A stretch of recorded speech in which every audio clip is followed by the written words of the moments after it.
అందరికీ స్వాగతం. ఈ పాఠంలో వేమన శతకంలో ఒక పద్యం నేర్చుకుందాం.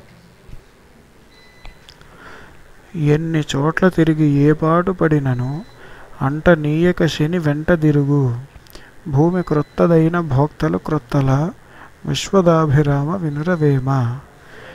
ఇక్కడ పాటు అంటే శ్రమ, అంటనీయక అంటే ఫలితము రానీయక, భూమి అంటే చోటు లేదా ప్రదేశము, భోక్తలు అంటే అనుభవించేవారు అని అర్థము. ఈ పద్యానికి భావము ఎన్ని చోట్ల తిరిగి శ్రమపడిన ఫలితము రానియక శని అంటే దురదృష్టము వెంట తిరుగును. ప్రదేశం కొత్తదైన అనుభవించేవారు క్రొత్తవారా కాదు అని అర్థము. దురదృష్టం ఎక్కడున్నా వెంటాడుతుంది.